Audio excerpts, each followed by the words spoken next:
Good morning. Good morning. Good morning. Good morning. Does anyone have anything to reflect on from yesterday's talk about Virya Parami, energy, effort?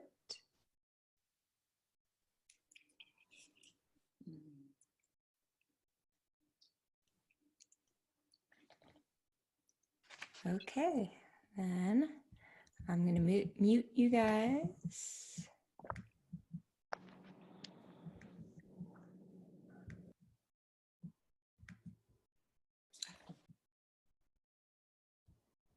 All right.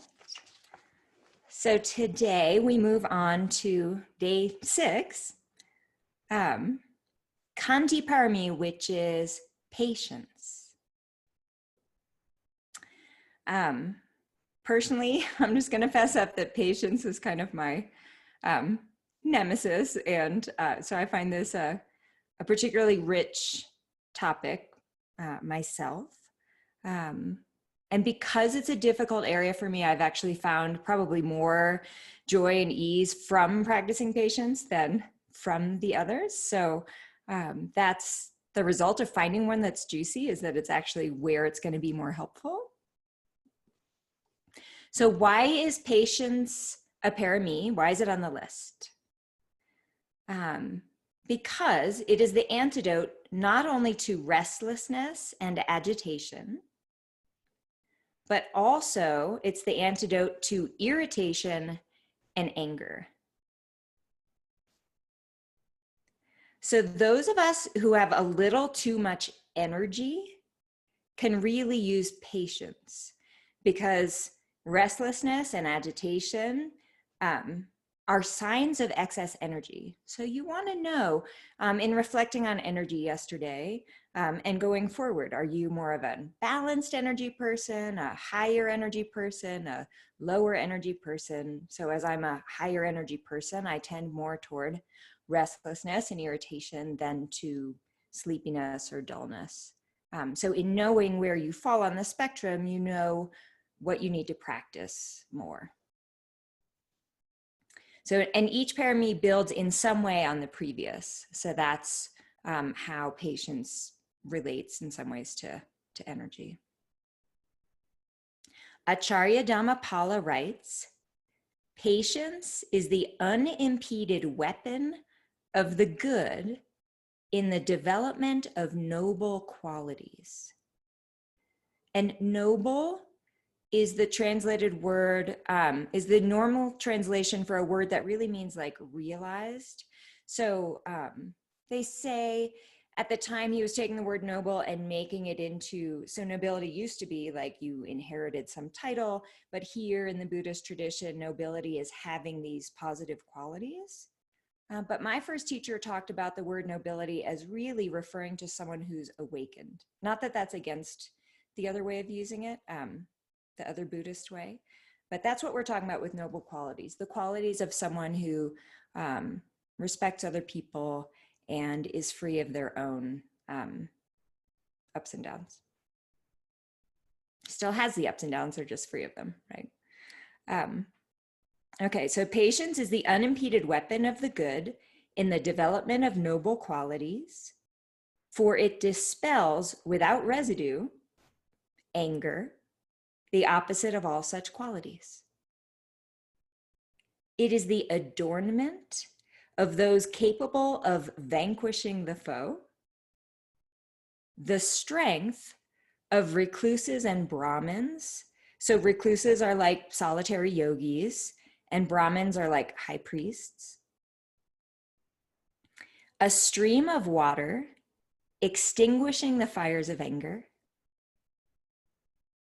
a mantra for quelling the poisonous speech of evil people,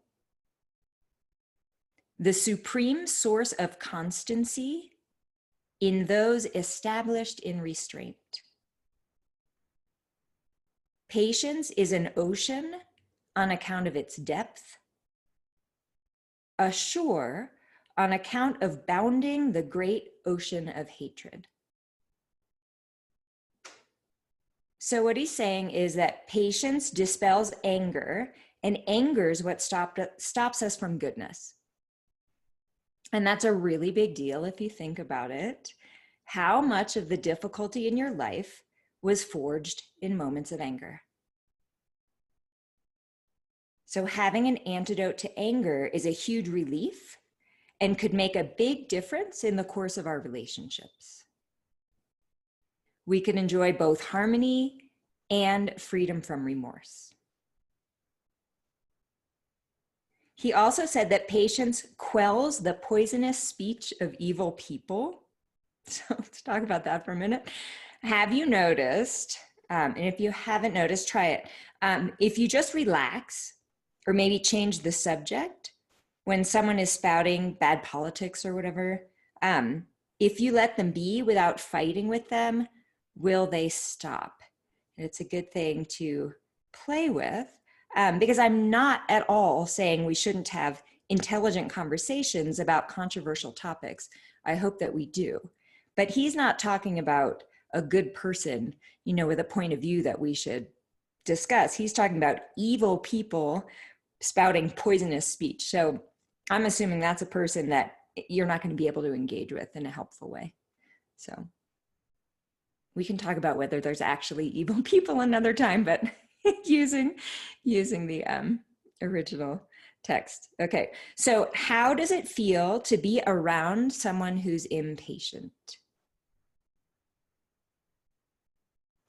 So it makes you edgy, right? And you worry that things are going to escalate. So it's not a comfortable place to be. How does it feel to be impatient? It's even worse, right? You're kind of wiggly and irritable and tight and all wound up. And I find that impatience is when I'm bound to say something to irritate someone else. It's when I'm at my worst. So in my exploration of my own capacity for patience, what I realized for myself is I've always found extraordinary patience when I work with developmentally disabled folks, which is something I've done my entire life. So I look to see why. And this is just an example of how you might, inquire into your own patience and get different answers than what I found. But, so in wondering why, I looked to see, and what I came to was that I actually forgive them for being how they are. I don't expect them to be different. I don't expect anything to get done. I don't expect to, be anywhere on a certain timeline. And the truth is with them, I don't even want them to be different. I don't want to get more done. I want things to be as they are because I find joy in them as they are. So that for me was a primary insight into patience. If I can drop an expectation for someone to be different than they are and appreciate them as they are, or if I can drop an expectation of a situation to be different than it is, then I can relax with things as they are and actually enjoy the time. So that was my personal insight. And again, you want to take these teachings, look to see in your own life what helps you find patience, and then look to see why, and what makes those things enjoyable, actually, because that's what's so interesting about it. So patience is about relaxing. Impatience, in my experience, has never made any situation go faster, right? It actually just pisses everybody else off and makes things more difficult. It also makes me tense and miserable when I'm impatient. If instead I adjust my internal attitude, I will be kinder and more pleasant, both internally and externally. This greatly improves my experience and that of those around me. Meditation is obviously a practice in patience. So when I'm personally practicing and feel restlessness or irritation, that my meditation isn't going how I should, which is often when I look to see, why am I restless and agitated on the cushion? And that's usually why. When I remember in those moments to bring in patience, it leads to softening, it leads to opening, and it leads to joy. But remember that we need to keep a balance of energy. So if the restlessness and agitation are a reflection of a high energy state, which they usually are, and then we soften, that's going to drop the energy. So we just need to look to see, to balance. When we lower our energy, we need to balance it with enough attention, or else we'll be sleepy or spacey or lose our focus. For me, again, personally, I've realized that my fixed ideas of progress or expectations about what should be happening is what leads to impatience. And restless energy then fuels that impatience. I also personally seem to have the idea that if I respond immediately to someone, that's more productive or considerate than taking the time to have a considered response. Under examination, I find this is a false idea when I look to see, and I'm able to change my habit to relax and take my time. When I see the benefits of patience, it's easier to cultivate patience, because that's the confidence. So what I've learned over time through practice and direct experience is that impatience is unpleasant and has a negative impact on my life. I have to muster up acceptance of what's happening and remember the benefits of patience. And when I do that, I actually enjoy spaciousness. This is crazy to me, while waiting for someone. Like, that's a huge shift for me. I used to just drive myself crazy, and now I actually enjoy the time. So Gil Fronsdal defines patience as the ability to not get caught by the reactive processes of the mind. So when I talk about reactivity, and I've talked about it a bit in our previous days, what I'm talking about is getting all frazzled and worked up, whether it's related to anger or to jealousy or to craving or anything that takes us out of our emotional center and away from skillful thoughts, skillful speech, and skillful actions. So that's reactivity. Not being reactive does not mean that we're going to be happy all the time. It just means that we can remain steady and rational and able to access our internal wisdom. We'll still feel angry or jealous and want things, right? Like those impulses are not going away, and we're not trying to make them go away. It doesn't work that way. But we don't have to lose the plot when these things happen and engage in habitual destructive coping behaviors. That's the idea. This takes practice, but it's accessible to anybody. It's just important, and the reason I say this, to remember that all of this practice is not designed to make us like flatline zombies who have no emotions and no desires. And the reason I say that is I've had people say, you know, their goal is to not have preferences. And that's, you know, that's not going to happen, A, and B, that would be boring, honestly, right? You have choices to make in this life, and let's do the things that suit you as an individual. And that's how you'll have joy and be interested and engaged in what you're doing. But, you know, and having a nervous system means you're going to get angry sometimes, and you're going to get jealous sometimes and whatever. And that's fine. It's what we do with those emotions that's interesting. It's not, you know, if we're so afraid of them that we try not to have them happen. I mean, that's just fear, right? So we don't want to be afraid of those things. So the point being, if you still have emotions and cravings as you work along the spiritual path, there's nothing wrong with you.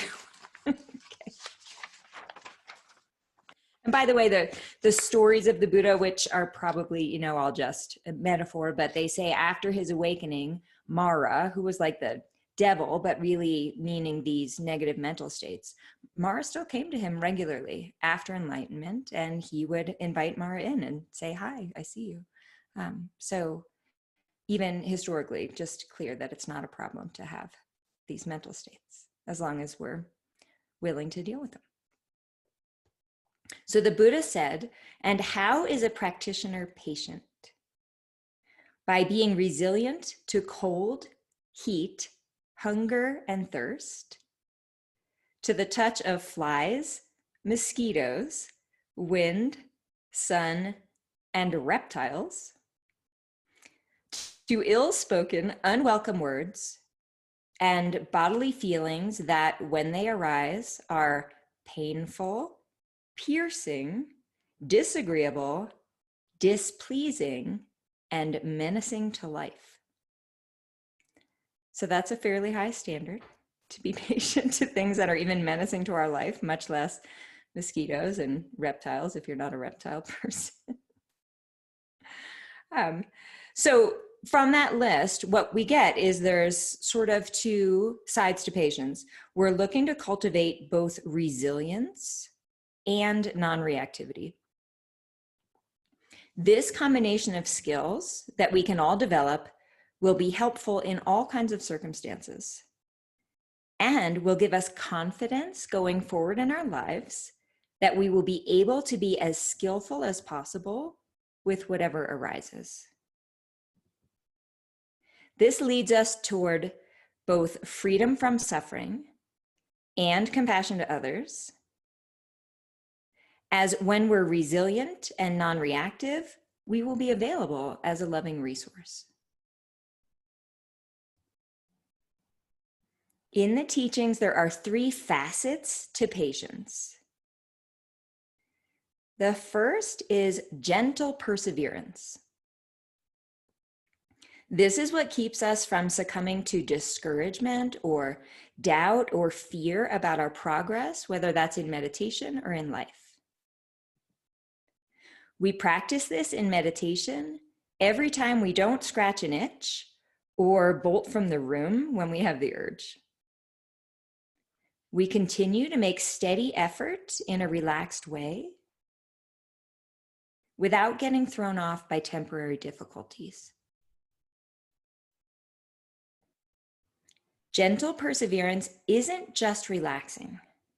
It also means staying on task. And it's not passive. Rather, it's a powerful form of strength. It's important to not confuse gentle perseverance with just gritting your teeth and sticking it out till it's over, because that's still aversion. That's hating. So that's a totally different nervous system space. So what we want to look for instead is what Gil Fronsdal calls a soft and heartfelt strength that relaxes the edge of time. So the second facet of patience is patience under insult, which is a form of forgiveness. It's a tall order, for sure. Can you be patient while being insulted or going through a difficult experience? Remember the earlier point that patience quells the poisonous speech of evil people.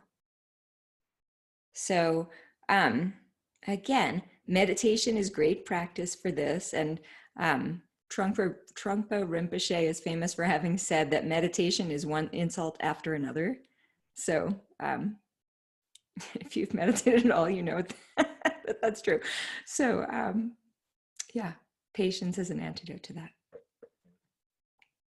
The third facet of patience is acceptance of the truth. And tomorrow's parami is truth. So you've probably noticed by now that life doesn't always go our way or the way we think it should for other people. Patience helps us tolerate this with a modicum of ease and to be skillful with what is, rather than simply pouting and pushing against it.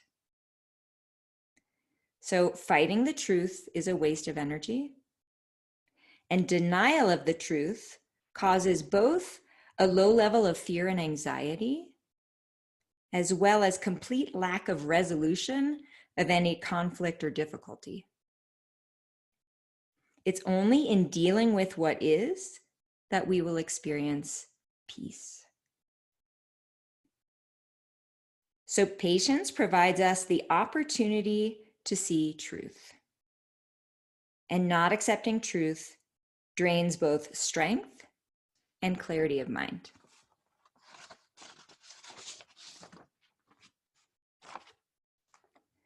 Ajahn Susito writes, patience holds us present with suffering in a spacious way, encouraging the mind to open.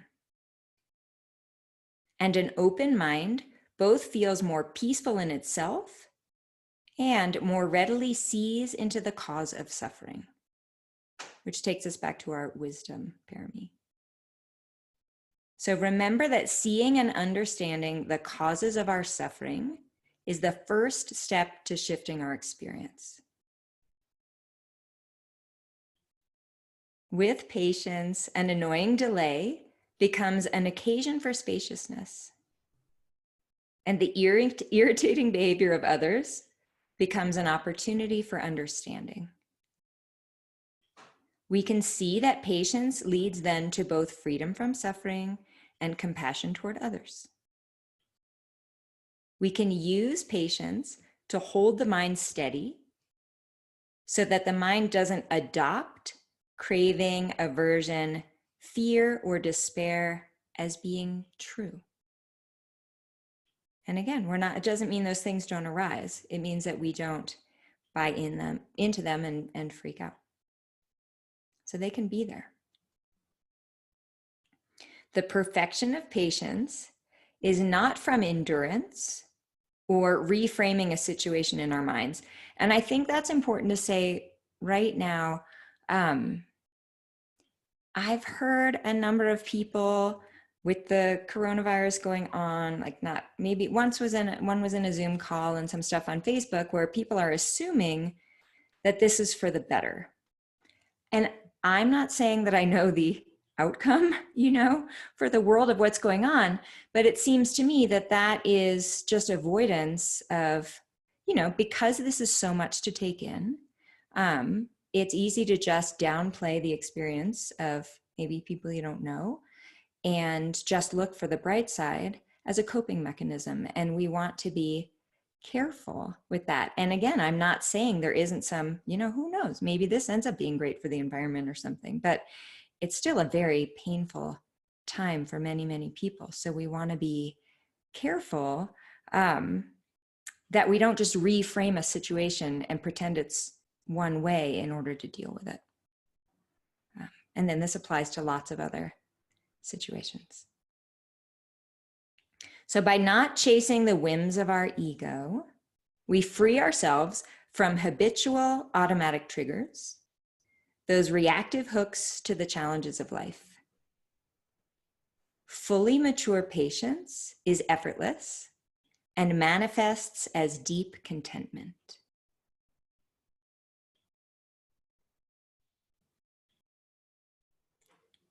So let's do a little practice with patience.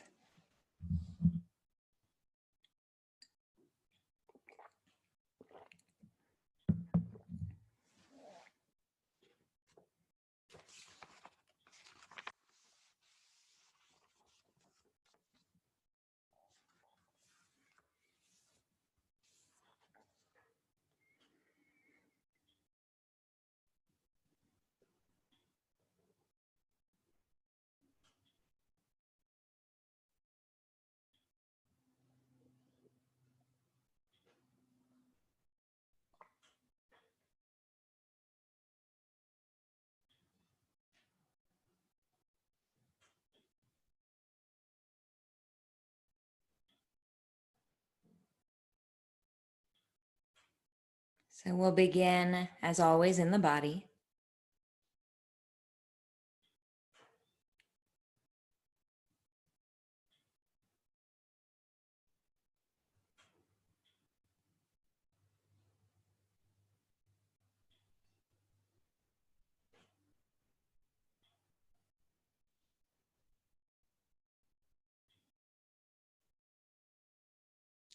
Let's start out feeling every place that the body is touching our cushion or chair. Just feeling that grounding sense of solidity. You can think of the cushion chair beneath you as representing the earth. And feel this grounding with the earth, connectivity.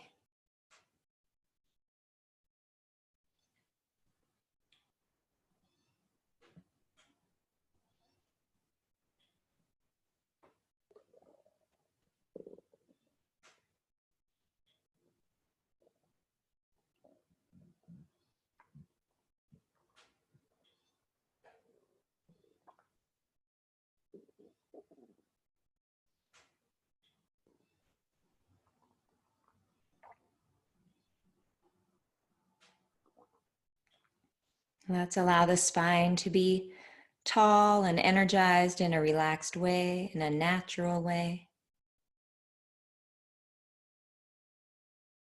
Bringing clarity of mind.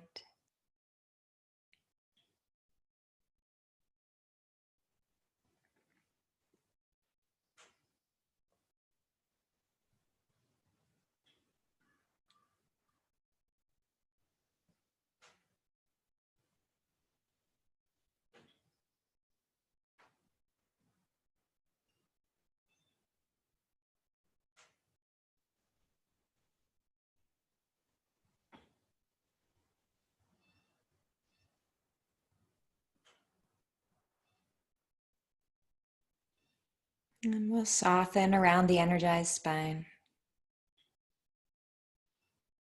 Maybe relaxing in particular the face, the shoulders, the belly.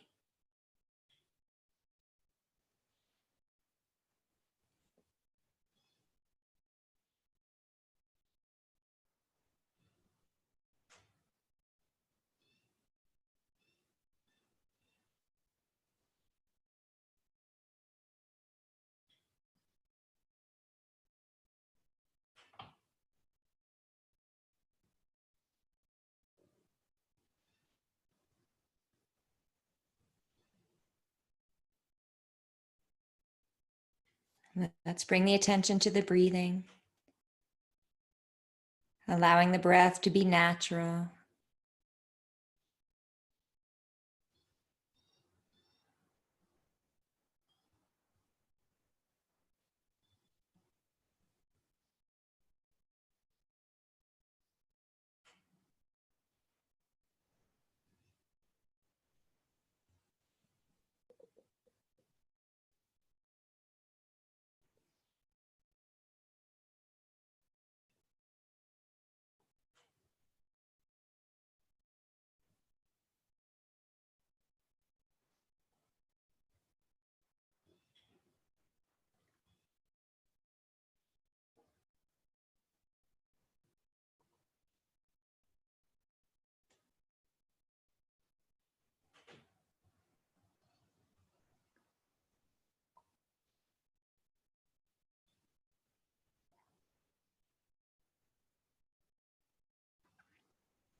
And now opening up the mind to your entire experience. I'd like you to familiarize yourself with how you are right now.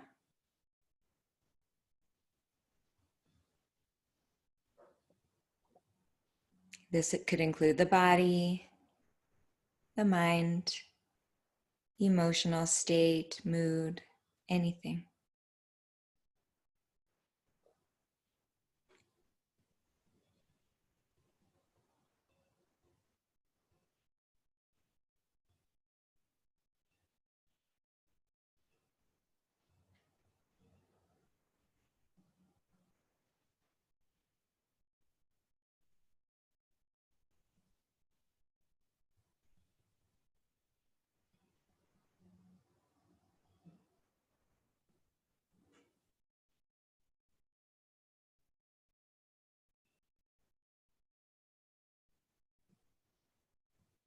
As you familiarize yourself with how you are, I'd like you to have the attitude that there's nothing to fix about how you are. So cultivating this friendly attitude of nothing to fix so that you can simply know clearly in a relaxed and easy way.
Allow your awareness to be like a very large room with lots of space for whatever occurs.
If there's anything that you find unpleasant in your experience, I'd like you to make room for it.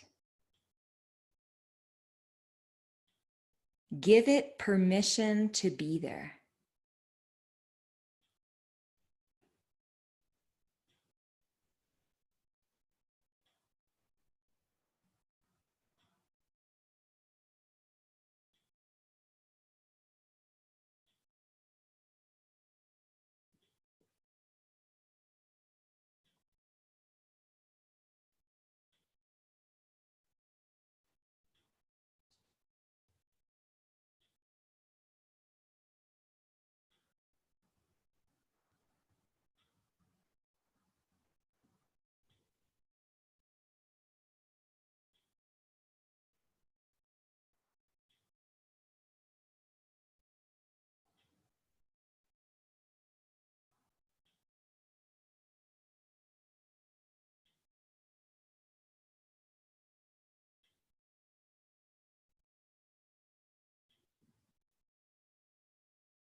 Let your awareness be spacious.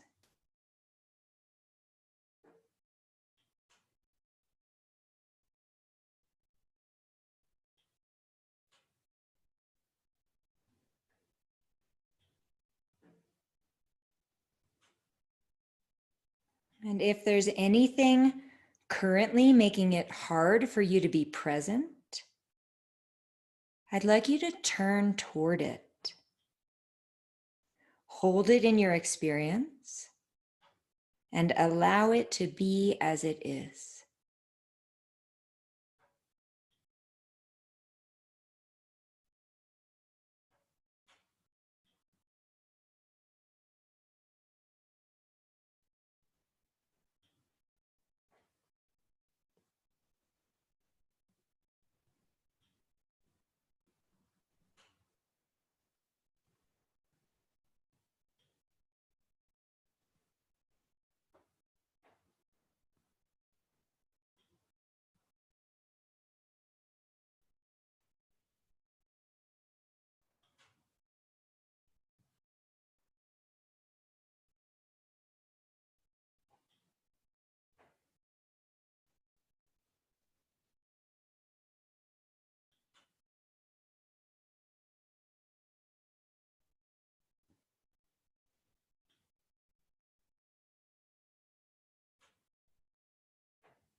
Relax any hopes or fears that you may have.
So when you're struggling to be patient,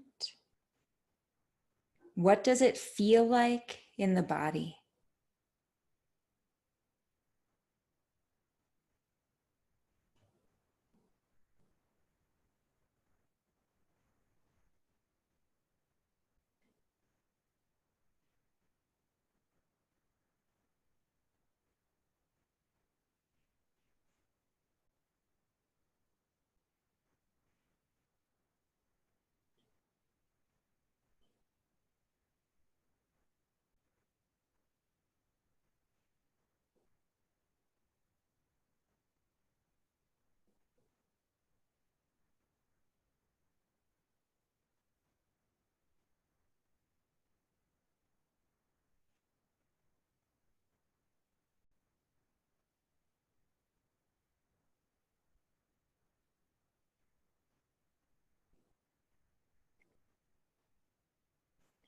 When you find patience, how does that feel in the body?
And now I'd like you to ask yourself the following question. Without changing anything, to be at peace right now, what do I need to accept? Without changing anything, to be at peace right now, what do I need to accept?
And then let's slowly open our eyes.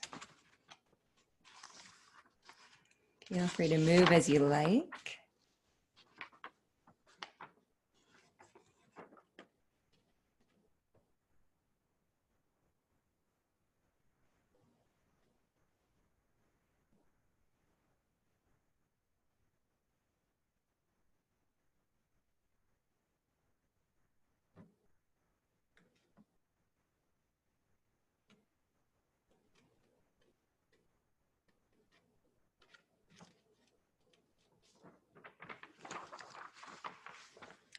So, as you go throughout your day today, whether you're meditating or going to work or staying at home, look to see, why do I lose my patience?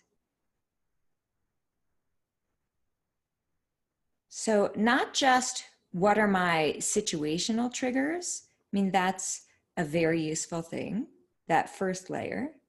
But I'd also like you to look more deeply. What is my attitude toward the situation that's causing me to lose my composure and my emotional balance? So there's always what's happening and our relationship to what's happening. So yeah, notice what's happening, but I'm really interested in the underlying relationship. Then see if you can tweak your attitude. Try to relax and generate some forgiveness or some acceptance.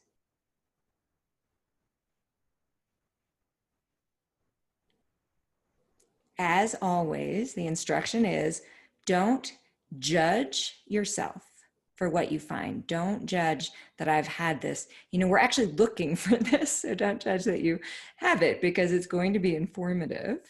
And we really want to be willing and open to look for these things, these shadows on these places, because these are the places where we'll find the most benefit in working with. So I'd like you to simply practice being with things as they are, and that's attitude is what allows us to tweak the relationship. If it works, I'd like you to notice and enjoy the benefits.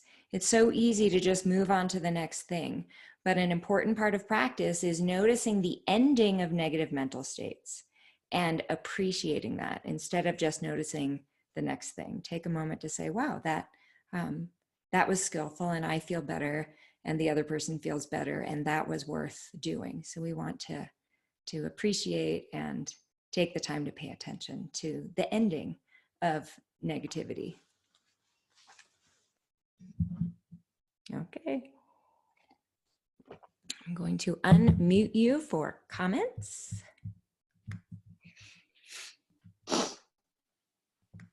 Hi. Can you repeat the question that you asked at the end of, towards the end of the meditation? Yes. Without changing anything, to be at peace right now. Peace right now. What do I need to accept?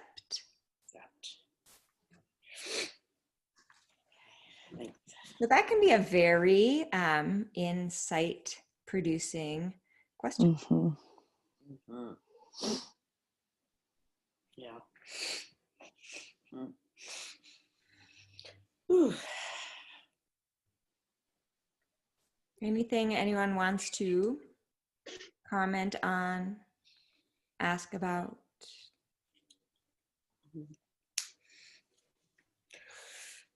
Oh, sorry. Touches the oxygen. Yeah.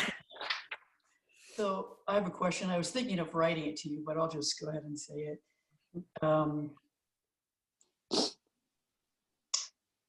So I have kind of a history of repressing anger, jealousy, and I was thinking about it a lot during the lesson today. And I'm thinking and I didn't express it in a long relationship, right? And I'm thinking it's like almost the ultimate impatience with myself. But I'd be curious to hear what you think, Erin. So you're impatient with yourself now for not having expressed in the past, or things you're not expressing now? Even in the past, not allowing myself to feel, even not just not express, but not feel these emotions. I don't know what that was. That's the thing I'm trying to look at and meditate, in mindfulness meditation. It's a thing, right? Uh, I don't know what it is. I don't know what it was. It was, Sure. but obviously it was, or I shouldn't say obviously, it was harmful to me. Not feeling, not even feeling. I mean, that's.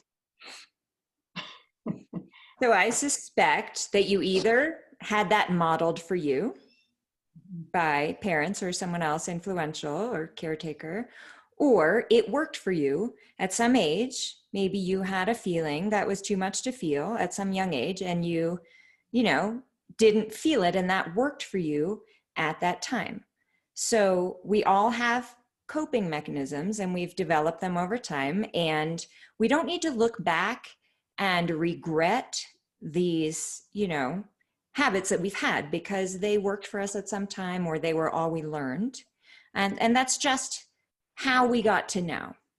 And that the one you're describing is not uncommon, and other people may have different ones. But so here we find ourselves now coming to the realization that that's how we've been dealing with emotions, is not feeling them and then not expressing them, and that it's not the way for us to live the most meaningful life and have the best relationships. So then we say, okay, I think I want to change that, right? But it's going to take some time to start getting comfortable feeling emotions first, and then, expressing them. But it's so worth the time and effort to do that, because as we are willing to feel, and even for those of you who feel lots of emotions, do you feel all of them? Or do you, only to a point? And for most of us, who knows? But look to see, and then invite the feeling in.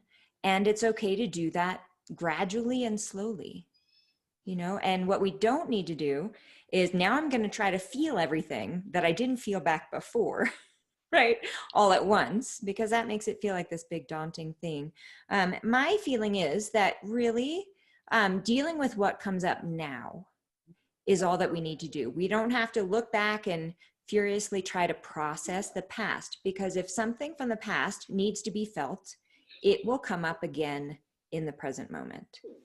And when I sort of figured that out or decided that for myself, it was a huge relief, because I have some stuff from the past that's unprocessed, but I try to only deal with it when it arises in relation to the present moment.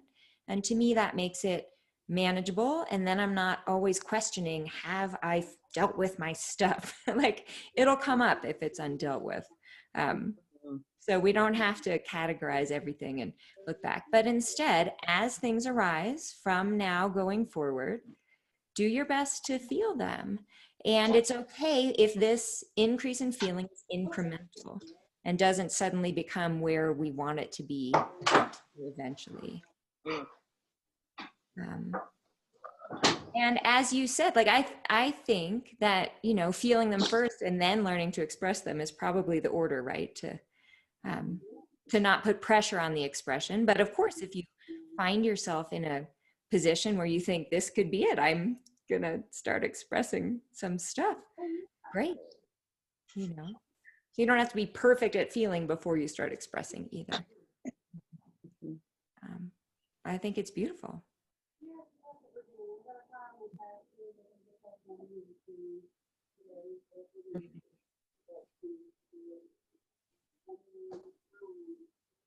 Anything else? Anyone else? I just wanted to share, like there was a feeling that I did not realize that I was holding on when you said just allow what's happening. And I have this stomach pain, for the last 3 weeks, and I thought I was done with that. And the last 2 days just start coming back. And I still have the tears because when you said just allow this to happen, it's just my eyes start to bawling. And I was like, I didn't know how much resistance I have towards that. So that was actually helpful. And I felt like something else is releasing, but I was like, oh, I don't have to fight it anymore. So thank you. Yeah. Actually, I had the same thing at the beginning. I don't remember what you said at the beginning, but as soon as you said just be with your body or whatever the very beginning was, and I'm going to cry right now. Just yesterday with 2 family members getting sick, and I was sort of staying strong for it. And then as soon as you had us settle down, I started crying. So just, it's amazing how you can walk around and just put on the armor.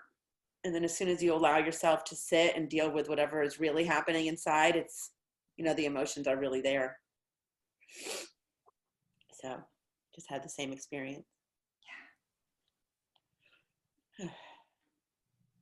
Thank you.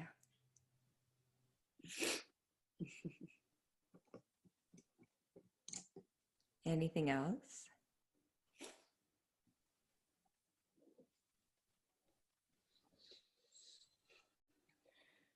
Whew. Okay, I'll see you tomorrow. Thank you so much. Yeah, namaste.